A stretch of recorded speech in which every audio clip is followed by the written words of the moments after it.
moving on na sa kanyang nakaraan. Looking forward for their new life at maging masaya ulit kasama ang mga true love. Kasabay naman ito ang pagpapakita niya ng kanyang beach house sa Kamaya. Ayon sa kanyang post, ito ang kanilang summer beach house na tatawaging La Casa Malia.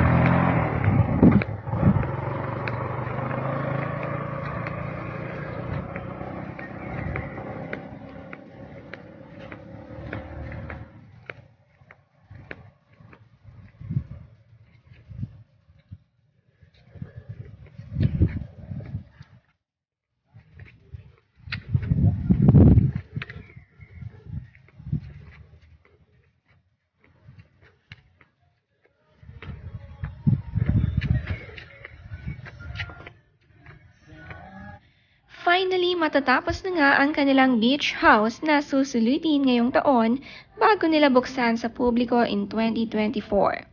Pinapa-landscaping na nga niya ang labas nito at feel na ang kanilang beach house.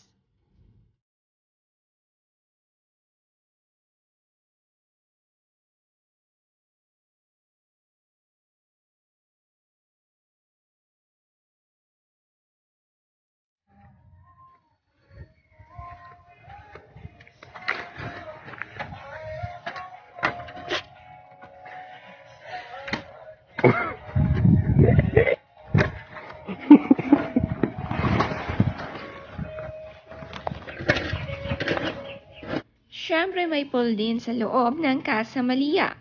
Malapit nga ito sa dagat at paniguradong mag-e-enjoy ang family dito. Dito nga nakatutok si Pokwa ngayon sa bagong family business niya para sa kanyang mga anak.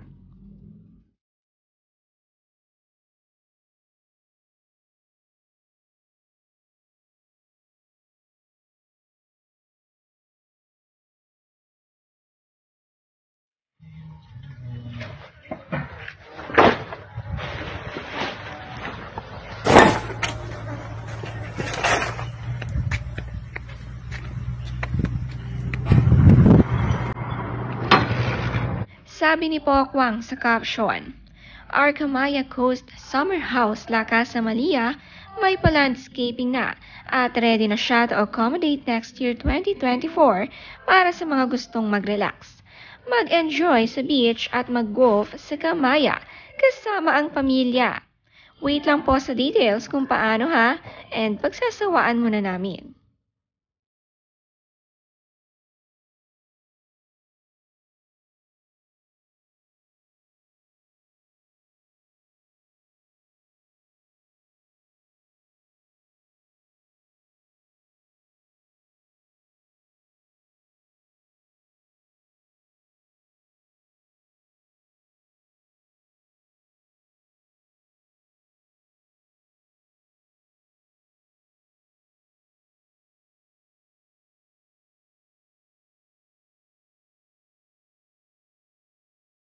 It's time to fly high and be happy again with my true love, sabi nga ni Pokwang.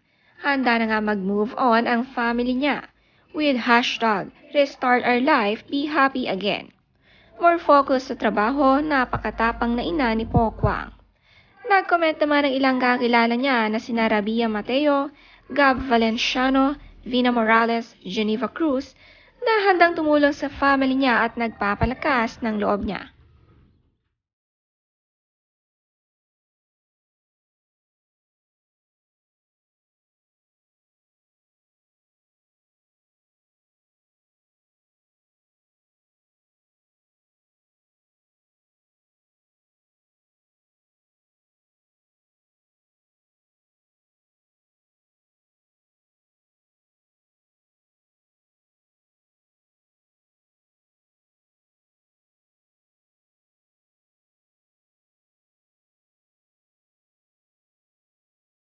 Napaka-fierce and hot naman ang look ni Mama Pokwang. Ready na sa sunod-sunod na trabaho ngayong taon. Sa Antipolo nga sila nakatira ngayon at soon sa Bataan muna sila para makapag-relax kasama ang buong pamilya.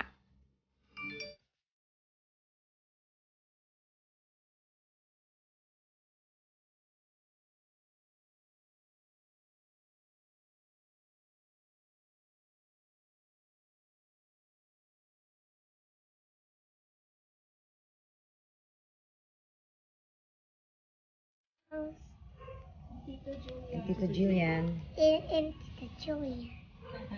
Oh, thank you, da. The Valentine's Day, say it.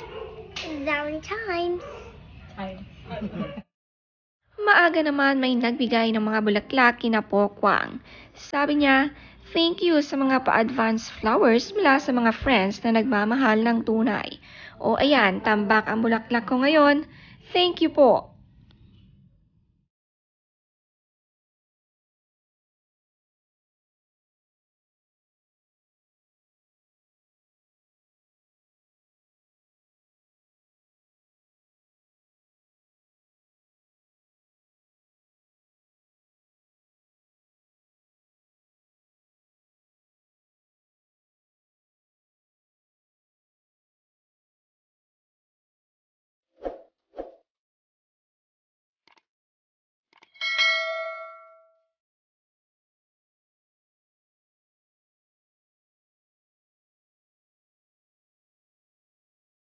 Grabe. Thank you. Ang sarap ito. Sis Marisa. Masarap. Marisa, we love you. Yeah. Love you. Thank you. Ayan, ang kanilang kabereta. Ang